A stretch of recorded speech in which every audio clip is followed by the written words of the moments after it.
Hello everyone, welcome to the channel. I hope you all are doing well. And with this video, we are going to start our second series on this channel, जहाँ पर we will be covering our biology syllabus of class 10, right? यहाँ पर हम लोग सबसे पहले chapter से start करें, that is your life processes. थोड़ा लेंथी चैप्टर है और टाइम भी लग सकता है, बट यहाँ पर आपको सारे के सारे कॉन्सेप्ट बहुत आसानी से समझ में आएंगे और एक क्लियर आपको विजन मिलेगा बायोलॉजी लाइफ प्रोसेसेस. ठीक है, लाइफ प्रोसेसेस स्टार्ट करने से पहले हम समझते हैं कि what are life processes exactly. तो लाइफ प्रोसेसेस बेसिकली वो प्रोसेस होते हैं जो कि लिविंग ऑर्गेनिजम्स परफॉर्म करते हैं to sustain and maintain their life. मतलब अपनी लाइफ को चलाने के लिए, अपनी लाइफ को वो जैसे है उस तरीके से मेंटेन करने के लिए जो प्रोसेसेस हम लोग परफॉर्म करते हैं, these are known as life processes. ठीक है, अब देखो हमारे अर्थ पर ना दो चीजें मिलती हैं, एक होती है लिविंग और एक होती है नॉन लिविंग. कैसे डिफरेंशिएट करेंगे? ऑब्वियसली लिविंग चीजों के पास लाइफ है, नॉन लिविंग चीजों के पास लाइफ नहीं है. ठीक है, और इसी तरीके से अगर हम देखें तो देखो लिविंग चीजें क्या होती हैं, एक रेगुलेटेड ग्रोथ शो करती है. फॉर एग्जाम्पल, ऐसा नहीं होगा कि आज मेरा साइज इतना है और कल मैं जब उठी हूँ तो मैं अचानक से 7 फीट की हो गई हूँ. ऐसा नहीं होगा. We show a regulated growth. ऐसे ही अगर एक प्लांट भी ग्रो करता है तो वो एक मैनर में ग्रो करता है, एक उसका एक प्रोसीजर होता है, उसका एक पैटर्न होता है ग्रो करने का, राइट? पहले वो जुवेनाइल फेज में होता है तो उसकी जो स्टेम होती है वो ग्रीन होती है, लीव्स ग्रीन होती हैं ऑब्वियसली. ठीक है, स्टार्टिंग में ही फ्लावर्स नहीं आ गए होते हैं, फिर धीरे धीरे प्लांट बड़ा होता है. तो बेसिकली हम जितने भी लिविंग ऑर्गेनिजम्स होते हैं वो एक ग्रोथ तो शो करते हैं बट एक रेगुलेटेड ग्रोथ करते हैं. अब जो नॉन लिविंग चीजें होती हैं वो ग्रोथ शो कर भी सकते हैं, नहीं भी कर सकते हैं. अब देखो इसका एग्जाम्पल क्या है. पहली बात तो जो नॉन लिविंग चीजें होंगी वो कभी भी इंटरनल ग्रोथ शो नहीं करेंगी. अगर ग्रोथ शो करेंगी तो एक्सटर्नल करेंगी. इसका क्या मतलब है? देखो अगर मान लो मेरे पास ये स्टाइलस है, ठीक है, ऐसा नहीं होगा कि अभी इसकी जो लेंथ है वो अगर मैं कल लिखूंगी तो इसकी लेंथ चेंज हो जाएगी, इसमें ग्रोथ आ जाएगी. ऐसा नहीं पॉसिबल है. ठीक है, बट क्या हो सकता है कि मान लो कोई चट्टान है ना, बड़ा सा, उसके ऊपर आकर के और ज्यादा मतलब वो चट्टान बड़ा हो सकता है टाइम के साथ. कैसे? उस पर और ज्यादा रॉक्स जो है वो डिपोजिट होने लग जाए. ठीक है, तो this is an example of external growth. ऐसा नहीं कि चट्टान के अंदर कोई प्रोसेस हो रहा है जिसकी वजह से वो ग्रोथ शो कर रहा है. ठीक है, तो एक इरेगुलेटेड ग्रोथ मिलती है, अगर मिलती है, और रेगुलेटेड तो वो है ही नहीं ऑब्वियसली अगर वो नॉन लिविंग चीज में हो रही है. ठीक है, और इंटरनल ग्रोथ कभी भी नहीं होगी नॉन लिविंग में, हमेशा एक्सटर्नल ग्रोथ वो लोग शो करते हैं. ठीक है, इसके बाद हम लोग को सर्वाइव करने के लिए क्या चाहिए? एयर चाहिए, वाटर चाहिए और फूड चाहिए. बट नॉन लिविंग चीजों को ऐसा कुछ भी नहीं चाहिए. ये पेन खाना नहीं खाता है, इस पेन को एयर नहीं चाहिए. ठीक है, सिंपल है. और उसके बाद जो लिविंग चीजें होती है ना वो इवोल्यूशन शो करती हैं. अच्छा, इवोल्यूशन का मतलब क्या होता है? अगर आपको एक बेसिक बहुत ही सिंपल वर्ड्स में बताया जाए इवोल्यूशन का मतलब, तो इवोल्यूशन का मतलब होता है कि भाई टाइम के साथ साथ अपने अंदर बदलाव लेके आना. ठीक है, अब वी एज ए ह्यूमंस, हम लोग पहले क्या होते थे, हम लोग कुछ मंकीज का स्ट्रक्चर था हमारा. ठीक है, हमारी बॉडी पहले बहुत बड़ी हुआ करती थी, अब हमारी बॉडी इतनी ज्यादा बड़ी नहीं होती है. तो we have evolved over a time. ठीक है, बट ऐसा नहीं होगा कि अगर भाई एक फोन है, एक डायरी है, वो अपने आप ही इवॉल्व कर जा रही है कि भाई आज पिंक कलर की थी कल ग्रीन कलर की हो गई. ऐसा पॉसिबल नहीं है. ठीक है, तो नॉन लिविंग चीजें इवोल्यूशन शो नहीं करती है. नेक्स्ट कम्स दैट, देखो हमारी बॉडी में ना कुछ रिएक्शंस हो रही होती हैं. मतलब कुछ रिएक्शंस ऐसी होती है जो चीजों को बना रही होती है, कुछ रिएक्शंस ऐसी होती है जो चीजों को तोड़ रही होती है. फॉर एग्जाम्पल, हमारी बॉडी में ना लगातार क्या होता है, अमीनो एसिड्स जुड़ करके प्रोटीन्स बनाते हैं. ठीक है, और इसी तरीके से क्या होता है, फूड का लगातार डाइजेशन हो रहा है, ब्रेक डाउन हो रहा है, तो बहुत सारी हमारी बॉडी में लगातार केमिकल रिएक्शंस चलती रहती है. अब ये जो केमिकल रिएक्शंस होती हैं इसको हम बोलते हैं, इनके सम को हम बोलते हैं मेटाबॉलिज्म. मेटाबॉलिज्म कभी भी नॉन लिविंग चीजों में नहीं नजर आता है, बट लिविंग चीजों में मेटाबॉलिज्म होता है. अब जिस प्रोसेस में चीजें केमिकल रिएक्शंस के थ्रू बन रही हैं, फॉर्म हो रही हैं, those reactions are called anabolic reactions. और जिसमें चीजें टूट रही हैं, those reactions are known as catabolic reactions. ठीक है, चलो अब ये एक बेसिक डिफरेंस हो गया है. एक और चीज, जो लिविंग चीजें होती है ना वो अपना एक कांस्टेंट एनवायरनमेंट को मेंटेन करती हैं. फॉर एग्जांपल, आप लोग ये चीज जानते होंगे कि हमारे बॉडी का जो नॉर्मल टेम्परेचर होता है दैट इज 37 डिग्री सेल्सियस, वो कांस्टेंट रहता है. ठीक है, अब वो जो 37 टेम्परेचर है वो चेंज नहीं हो जाएगा. मतलब कि अच्छा, एक और चीज देखो क्या होता है कि हम स्वेटिंग करते हैं. ठीक है, हम शिवरिंग करते हैं. वो किस लिए करते हैं? भाई स्वेटिंग में एक्सेसिव हीट को बाहर निकालना है, और शिवरिंग हम इसलिए करते हैं कि भाई हीट को मेंटेन करा जाए बॉडी के अंदर. ठीक है, तो ये हम क्यों कर रहे हैं? ये हम अपनी बॉडी का टेम्परेचर को मेंटेन करने के लिए कर रहे हैं. ठीक है, हमें वो टेम्परेचर कांस्टेंट रखना है, लेकिन नॉन लिविंग चीजें ऐसा नहीं कर सकती हैं, ठीक है। फॉर एग्जाम्पल अगर मान लो कोई पेज है, कोई मेटल है, उसको मैंने ऐसी बाहर छोड़ दिया, बहुत सर्दी हो रही है तो वो बहुत ठंडा हो जाएगा, और अगर मैंने एक ऐसे इन्वायरमेंट में छोड़ दिया जहां बहुत ज्यादा गर्मी हो रखी है तो क्या हो जाएगा, वो बहुत ज्यादा गर्म हो जाएगा, मतलब वो अपनी बॉडी का टेम्परेचर खुद से मेंटेन नहीं कर सकता है। बट जो लिविंग चीजें होती हैं वो अपनी बॉडी का टेम्परेचर मेंटेन कर सकती है, टेम्परेचर, पीएच, ये सब जो भी हमारे इंटरनल एनवायरनमेंट होता है उसको हम लोग मेंटेन करते हैं, ठीक है। लाइफ प्रोसेस की डेफिनेशन हम लोग देख चुके हैं, ये ऐसे प्रोसेस जो कि लिविंग ऑर्गेनिजम्स परफॉर्म कर रहे हैं, और लिविंग ऑर्गेनिजम्स क्या होते हैं वो भी हम देख चुके हैं। अब वो लाइफ प्रोसेसेस के ना एग्जांपल्स कौन कौन से हैं वो देखते हैं। न्यूट्रिशन, रेस्पिरेशन, ट्रांसपोर्टेशन, एक्सक्रीशन, ठीक है। अब इसके अलावा और भी प्रोसेसेस हो सकते हैं जो कि एक लिविंग ऑर्गेनिज्म परफॉर्म कर रहा है, but it is not necessary कि हम उसको लाइफ प्रोसेस बोलें। अच्छा, ऐसा क्यों है? देखो, लाइफ प्रोसेस की डेफिनेशन क्या है कि भाई अपनी एग्जिस्टेंस को बनाए रखने के लिए और अपनी सस्टेनेबिलिटी बनाए रखने के लिए जो ऑर्गेनिजम्स प्रोसेस कर रहे हैं, those are known as life processes, ठीक है। अब आप सोच सकते हो कि भाई एक लिविंग चीज जो होती है वो तो रिप्रोडक्शन भी परफॉर्म करती है, तो हम यहाँ पर रिप्रोडक्शन क्यों नहीं पढ़ रहे हैं? तो बहुत सिंपल बात है, देखो एक बात बताओ, अगर कोई ऑर्गेनिज्म है वो इनफर्टाइल है, ठीक है, मान लो कोई मेल है कोई फीमेल है, वो बेबी प्रोड्यूस नहीं कर सकते, दे आर इनफर्टाइल, तो ऐसा थोड़ी होता है कि उनकी लाइफ खत्म हो जाती है, they still sustain their life, they still maintain their life, इसीलिए reproduction is not an example of life process. Obviously कि अपनी लाइफ में ये लोग क्या कर रहे हैं, एक सर्टेन अमाउंट ऑफ टाइम पर ये वाला प्रोसेस परफॉर्म कर रहे हैं, बट ये प्रोसेस परफॉर्म करना उनकी लाइफ को नहीं डिटरमाइन कर रहा है कि उनकी लाइफ है या फिर नहीं है, ठीक है। वो नॉन लिविंग चीज नहीं बन जाएगी अगर वो रिप्रोडक्शन नहीं कर रही है तो, ठीक है। इसका एग्जाम्पल बता चुकी हूँ कि इनफर्टाइल मेल्स फीमेल्स जो होती है, ठीक है। चलो, तो अच्छा एक बात बहुत सिंपल सी है, एक सेंटेंस पूरा करो।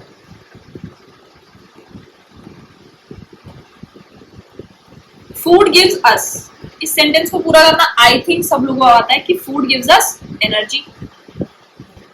बहुत सिंपल है कि फूड से ही हमें क्या मिलती है, energy. And why energy is important? हमारी बॉडी को मेंटेन करने के लिए एनर्जी इज इंपॉर्टेंट, हमारी बॉडी की ग्रोथ करने के लिए एनर्जी इज इंपॉर्टेंट, हम जो भी काम करते हैं डे टू डे लाइफ में उसके लिए एनर्जी इज इंपॉर्टेंट, ठीक है।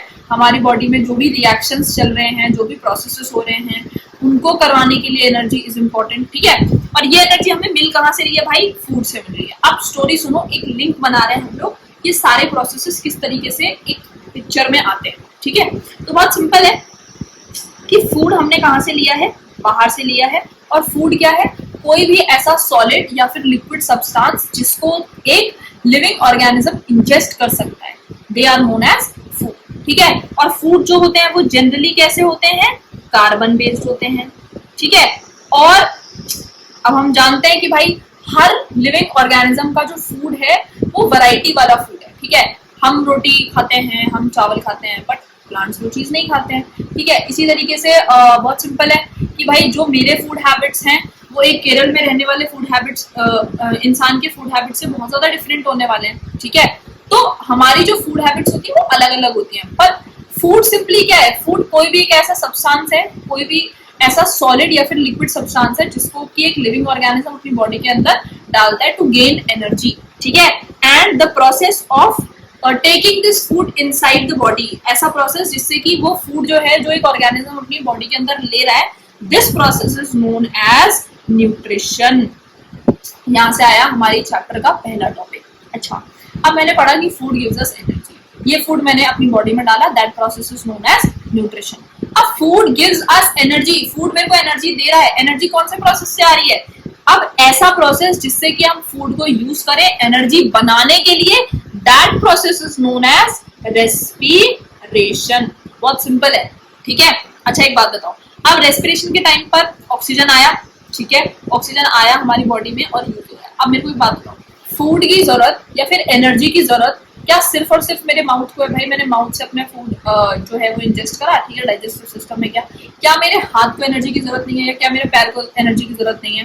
नहीं, हर ऑर्गन को, हर सेल को उस न्यूट्रिशन की जरूरत है जो कि मुझे फूड से मिल रहा है, और हर सेल को उस एनर्जी की जरूरत है जो कि फूड से मिलने वाला है, ठीक है। तो हर सेल तक वो चीज पहुंचानी है, दैट प्रोसेस जिससे कि हर चीज एक एक सेल तक पहुंचने वाली है, that process is known as transportation. Third topic of our chapter अब हमारी बॉडी क्या करेगी? अच्छा, एक और बात, ट्रांसपोर्टेशन के एक और एग्जांपल हो सकता है कि भाई ऑक्सीजन और फूड हर सेल तक पहुंचाना है, तो लगातार हर सेल क्या कर रहा होगा भाई? प्रोसेस कर रहा है, तो वेस्ट बना रहा होगा हर सेल। उस वेस्ट को भी क्या करना है? एक सिस्टम में लेकर के आना है, जो कि अब वो भी कहाँ से, हर सेल से एक सिस्टम में आएगा जिससे कि वो बॉडी के बाहर जाएगा। तो वो वेस्ट मटेरियल को हर सेल से लेकर के आना एक सिस्टम में, वहां पर भी ट्रांसपोर्टेशन इन्वॉल्व होगा। और जो ये पूरी बॉडी के अंदर एक वेस्ट इकट्ठा हुआ है जो कि हमारी बॉडी के लिए टॉक्सिक है, we can not keep that waste inside our body, तो उसको बाहर निकालने की जरूरत है। That process is known as excretion. और यहाँ से शुरू हो जाएगा आपका fourth topic of the chapter. ठीक है, तो ये पूरा इंट्रोडक्टरी पार्ट था कि भाई किस तरीके से न्यूट्रिशन आया पिक्चर में, किस तरीके से रेस्पिरेशन आया। ठीक है भाई, सिंपल है कि रेस्पिरेशन कैसे आता है? जब हम उस फूड से मिलने वाले ग्लूकोज का ऑक्सीडेशन करते हैं to derive energy, that process is known as respiration. और जो भी हमारी एसेंशियल चीजें होती हैं वो हर सेल तक जानी है, तो हर सेल तक चीज पहुंचाना और हर सेल से वेस्ट मटेरियल को आकर के इकट्ठा करना, वहां पर क्या होगा? ट्रांसपोर्टेशन होगा। और जितना भी वेस्ट बना है इन सारे प्रोसेस में, उस सारे वेस्ट को बॉडी से बाहर निकालना, that process is known as excretion. ठीक है, तो ये हो गया आपका इंट्रोडक्टरी पार्ट। ठीक है, अब हम लोग शुरू कर रहे हैं अपनी चैप्टर का first part, that is known as nutrition. First topic है।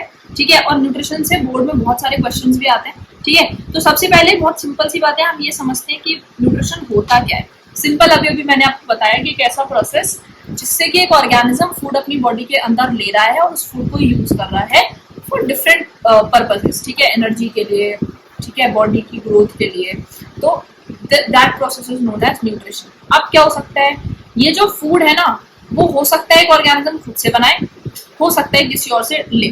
ठीक है, तो ऐसे ऑर्गेनिज्म जो कि अपना फूड खुद से प्रिपेयर करते हैं, they are known as autotrophic. ठीक है, ऑटोट्रॉफिक को अगर मैं वर्ड को अलग अलग सेग्रीगेट करूं तो ऑटो मतलब होता है खुद से, सेल्फ। ट्रॉफिक मतलब, ट्रॉफिक एक वर्ड होता है जो कि फूड से रिलेटेड होता है। ठीक है, अच्छा, इस कैटेगरी में सिर्फ और सिर्फ 3 ही लोग आते हैं, आपको ये याद रखने की जरूरत है। सबसे पहले ऑब्वियसली हमारे प्लांट्स अपना खाना खुद से बनाते हैं।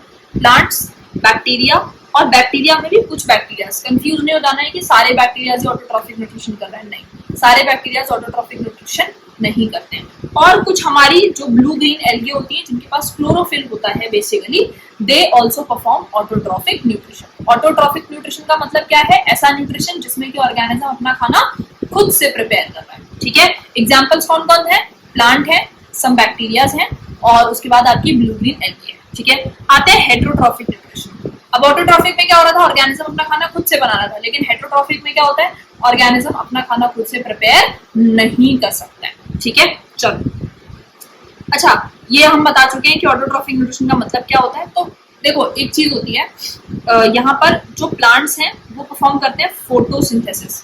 ठीक है, मतलब फोटोसिंथेटिक न्यूट्रिशन परफॉर्म करते हैं। और जो बैक्टीरियाज होते हैं, दे आर कीमोसिंथेटिक। क्या मतलब है इस बात का? मतलब प्लांट्स जो होते हैं वो लाइट का यूज करके अपना खाना खुद से प्रिपेयर करते हैं, और जो बैक्टीरियाज होते हैं वो केमिकल रिएक्शंस के थ्रू अपना खाना खुद से प्रिपेयर करते हैं। They do not depend on sunlight या फिर कोई भी लाइट। ठीक है, चलो, अब हम शुरू कर रहे हैं। फोटोसिंथेसिस क्या होता है? देखो, समझना, फोटोसिंथेसिस को अगर मैं सेग्रीगेट करूं तो फोटोसिंथेसिस, फोटो मतलब होता है समथिंग रिलेटेड टू लाइट, और सिंथेसिस मतलब टू मेक, यानी कि एक ऐसा प्रोसेस जिसमें कि प्लांट अपना खाना प्रिपेयर करे, अपना फूड प्रिपेयर करे बाय यूजिंग लाइट। और वो लाइट कौन सी वाली लाइट है? सनलाइट है। ठीक है, so in this process plant takes the substances. ठीक है, अच्छा, एक और चीज देखो, सनलाइट के प्रेजेंस में ऑब्वियसली ये वाला प्रोसेस होगा। अब 2 चीजें प्लांट यूज करता है, ठीक है, जो कि बाहर के एनवायरनमेंट से लेता है। First one is carbon dioxide, second is water. सबको पता है पानी कहाँ से आता है? प्लांट की जड़ों में से आता है। ठीक है, तो यानी कि ये जो वाटर है वो प्लांट कहाँ से लेगा?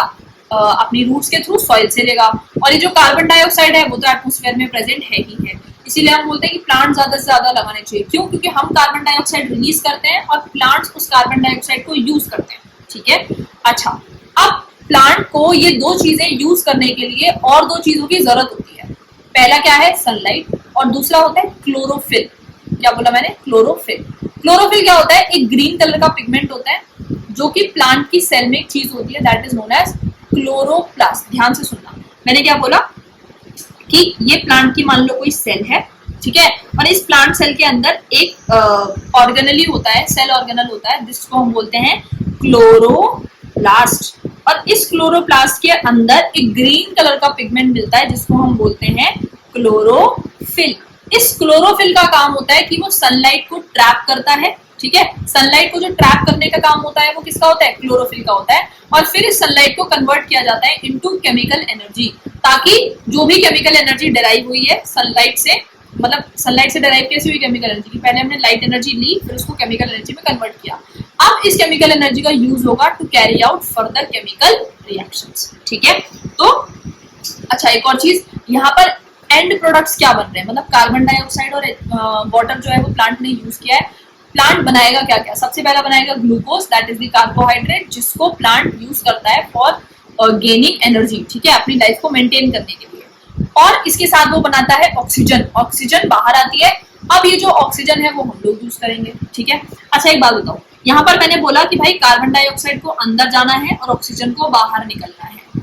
अब ये कौन करेगा, वाटर तो हमने देख लिया कि भाई वाटर जो है वो रूट्स के थ्रू सॉइल से आ जाएगा, ठीक है, सॉर्टेड। लेकिन अब बचता है हमारा क्या, कि भाई कार्बन डाइऑक्साइड को अंदर आना है, ऑक्सीजन को बाहर जाना है। किसकी बात कर रहे हैं, प्लांट्स की। Don't confuse it with humans. Humans oxygen अंदर लेते हैं, कार्बन डाइऑक्साइड बाहर छोड़ते हैं। अभी हम प्लांट्स में फोटोसिंथेसिस की बात कर रहे हैं, ठीक है। चलो, तो अब ये जो ऑक्सीजन है, ये कार्बन डाइऑक्साइड है, वो जो है किस तरीके से एक्सचेंज होता है, that is through something known as stomata. अब देखो स्टोमेटा क्या होता है, देखो मान लो ये एक प्लांट की बॉडी है, ठीक है। पूरे प्लांट की बॉडी एक लेयर से प्रोटेक्टेड होती है और इस लेयर को हम बोलते हैं एपिडर्मिस। क्या बोलते हैं, ठीक है। अब इस एपिडर्मिस पर कुछ पोर्स होते हैं, क्या होते हैं, पोर्स या फिर होल्स, जो भी आपका मन करे, ठीक है।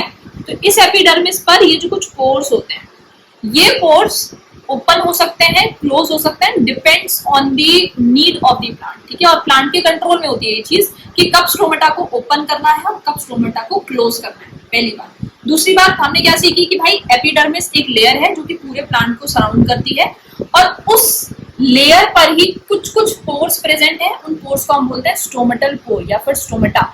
और ये स्टोमेटा दो काम आते हैं, ठीक है। देखो दो चीजें होती हैं जो ये स्टोमेटा परफॉर्म कर रहा होता है, ठीक है। कुछ इस तरीके से दिखेगा हमारा स्टोमेटा, ठीक है।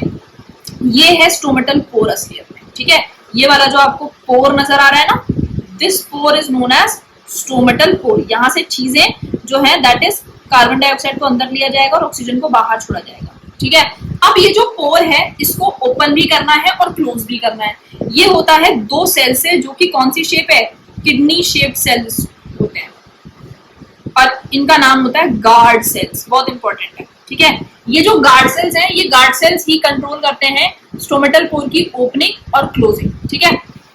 देखो होता क्या है, अच्छा एक और चीज, गैसियस एक्सचेंज तो एक फंक्शन हो गया। हम स्टोमेटा की बात कर रहे हैं और स्टोमेटा के दो फंक्शंस होते हैं। पहला होता है गैसियस एक्सचेंज, दूसरा होता है ट्रांसपिरेशन। गैसियस एक्सचेंज सीख चुके हैं, कार्बन डाइऑक्साइड अंदर लेना, ऑक्सीजन बाहर छोड़ना, सिंपल। आगे आते हैं ट्रांसपिरेशन। अच्छा, ट्रांसपिरेशन क्या होता है, ट्रांसपिरेशन का मतलब होता है कि भाई वाटर लिया प्लांट ने अपनी बॉडी के अंदर, ठीक है। अब कुछ वाटर ऐसा है जो कि एक्स्ट्रा है, ठीक है। उस वाटर को हमारा प्लांट बाहर निकालता है थ्रू दी स्टोमेटल पोर्स, ठीक है।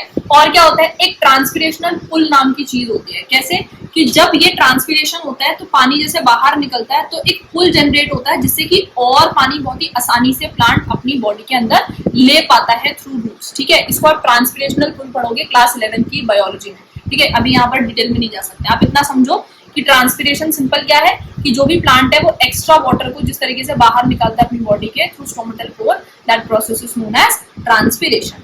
अब हम सीखते हैं कि ये जो गार्ड सेल्स हैं जो क्या कंट्रोल कर रहे हैं कि भाई स्टोमेटल पोर को ओपन कब होना है और क्लोज कब होना है, वो कैसे कंट्रोल होता है वो देखते हैं। देखो बहुत ही सिंपल है। मेरे को एक बात बताओ कि अगर सनलाइट अवेलेबल है तो फोटोसिंथेसिस होगा, बहुत सिंपल है।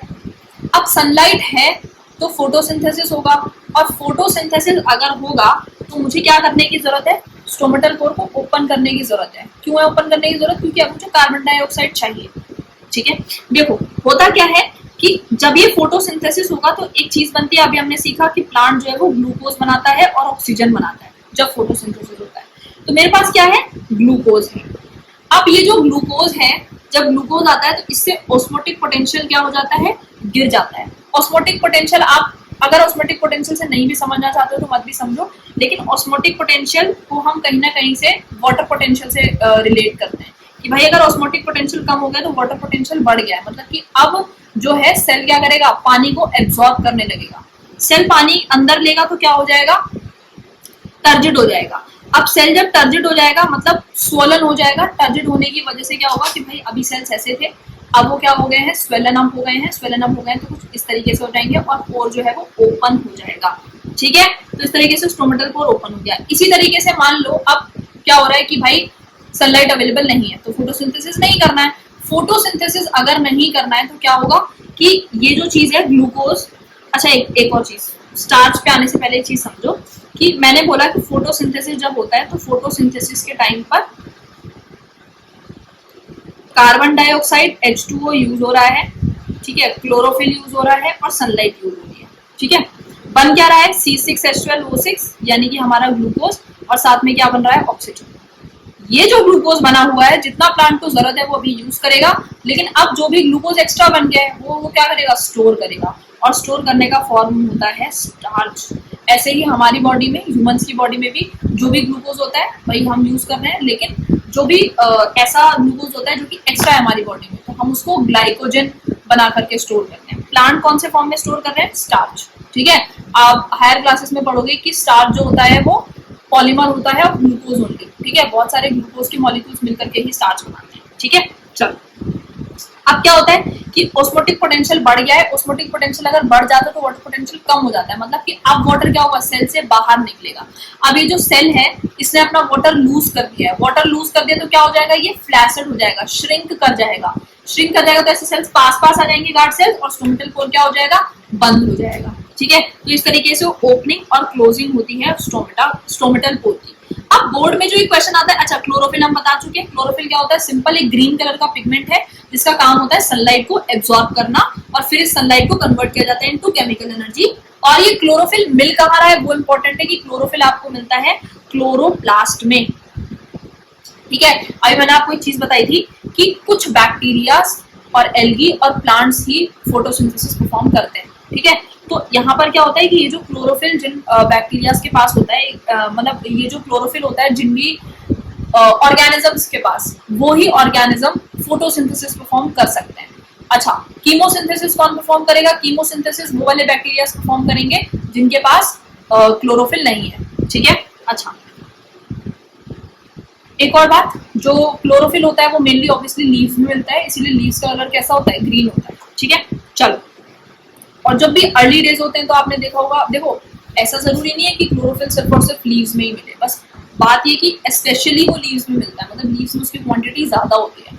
आपने देखा होगा जब प्लांट बहुत ही ज्यादा यंग होता है, ठीक है, तो उसमें ज्यादा पत्ती थोड़ी होती है, बहुत ही थोड़ी सी पत्तियां होती हैं, बट उसकी जो स्टेम होती है ना वो भी ग्रीन कलर की होती है। क्यों, क्योंकि वहां पर भी क्लोरोफिल प्रेजेंट है, क्योंकि अभी प्लांट की बॉडी बहुत छोटी है तो हर पार्ट को अपना खाना बनाना पड़ेगा, तो इसीलिए हर पार्ट में थोड़ा थोड़ा क्लोरोफिल होता है। लेकिन जैसे जैसे प्लांट ग्रोन अप होता है उसमें बहुत सारी लीव्स आती हैं, ठीक है, तो स्टेम आपका कैसे हो जाता है, ब्राउन हो जाता है। तो ज्यादातर तब क्लोरोफिल जो मैच्योर प्लांट में मिलेगा वो लीव्स में ज्यादा। ठीक है, चलो एक क्वेश्चन आता है that is steps of photosynthesis, कि भाई स्टेप्स, अच्छा स्टेप्स में ये नहीं समझ लेना है कि ये स्टेप जो होगा वो एक के बाद एक ही होगा, भाई साइमल्टेनियसली होते हैं ये सारे काम। ठीक है, चलो तो होता क्या है, सबसे पहले एब्जॉर्प्शन ऑफ लाइट एनर्जी होता है। लाइट एनर्जी को एब्जॉर्ब करने के बाद इस लाइट एनर्जी को कन्वर्ट किया जाता है इनटू केमिकल एनर्जी। अब ये जो केमिकल एनर्जी है इससे केमिकल रिएक्शंस होंगे ऑब्वियसली। और क्या किया जाता है, सबसे पहले भाई H2O है, मेरे को एक बात बताओ, अब ये जो H2O इसमें क्या करेंगे, H2O को स्प्लिट करेंगे तो क्या बनेगा, H2 और O2। अब ये जो ऑक्सीजन तो ऐसे कैसे रिलीज हो जाएगी, अब ये जो हाइड्रोजन है ना इसको हम यूज करते हैं for the reduction of CO2। ठीक है, और जब ये जो हाइड्रोजन है वो रिडक्शन करता है CO2 का तो हमें क्या मिलेगा, C6H12O6, दैट इज हमारा ग्लूकोज। ठीक है, तो नेक्स्ट स्टेप में क्या होता है, reduction of CO2 to C6H12O6, that is glucose. तो सबसे पहले 3 स्टेप है फोटोसिंथेसिस के। सबसे पहला एब्जॉर्प्शन ऑफ लाइट एनर्जी, कौन कर रहा है, क्लोरोफिल कर रहा है। फिर conversion of light energy into chemical energy, और इस केमिकल एनर्जी के यूज से हम क्या करते हैं, वाटर को स्प्लिट करते हैं इनटू हाइड्रोजन एंड ऑक्सीजन। फिर ये जो ऑक्सीजन है वो ऑब्वियसली रिलीज हो गई होगा, और ये जो हाइड्रोजन है उसको यूज किया जाता है for the reduction of carbon dioxide, जो कि हमने सराउंडिंग से ली थी, मतलब प्लांट ने सराउंडिंग से ली थी। और फिर इस कार्बन डाइऑक्साइड को रिड्यूस किया जाता है वाया दैट हाइड्रोजन, और क्या बना दिया जाता है, ग्लूकोज बना दिया जाता है। ठीक है, तो इसी के साथ आपका ऑटोट्रॉफिक न्यूट्रिशन खत्म होता है। नेक्स्ट वीडियो में हम लोग पढ़ रहे होंगे हेटरोट्रॉफिक न्यूट्रिशन, जहां पर हम पढ़ेंगे types of heterotrophic nutrition, what is heterotrophic nutrition, और इसमें 2 हेटरोट्रॉफिक न्यूट्रिशन आपको डिटेल में समझने हैं। सबसे पहला होता है human digestive system, very very very important, बहुत सारे क्वेश्चंस आते हैं यहाँ से, इसलिए हम एक सेपरेट वीडियो में पढ़ेंगे। और एक और चीज पढ़नी है, that is nutrition in amoeba. ठीक है, टाइप्स ऑफ हेटरोट्रॉफिक न्यूट्रिशन पढ़ेंगे, पैरासिटिक न्यूट्रिशन, सिम्बायोसिस क्या होता है, और उसके बाद इसमें पैरासिटिक में हम ये पढ़ेंगे होस्ट क्या होता है। ठीक है, तो वो सारी चीजें पढ़ेंगे। एंड डिकम्पोजिशन, मतलब उसमें आपने ये सुना होगा सैप्रोफिटिक। ठीक है, सैप्रोफिटिक न्यूट्रिशन क्या होता है। ठीक है, तो इसी के साथ that's it for this video. यहाँ पर अभी हमने क्या क्या किया है, इंट्रोडक्शन किया है, मतलब इस लाइफ प्रोसेसेस चैप्टर का, टाइप्स ऑफ लाइफ प्रोसेसेस, कौन कौन से लाइफ प्रोसेसेस हमें पढ़ने हैं, एक पूरा स्टोरी बताया मैंने आपको। फिर उसके बाद हमने पढ़ा न्यूट्रिशन क्या होता है, न्यूट्रिशन में हम पढ़ चुके हैं autotrophic nutrition. With the next video, we'll be starting with the heterotrophic nutrition, जहाँ पर हम nutrition in amoeba and nutrition in human beings पढ़ेंगे। ठीक है, so with this let's end this video. Thank you so much for watching. Bye bye.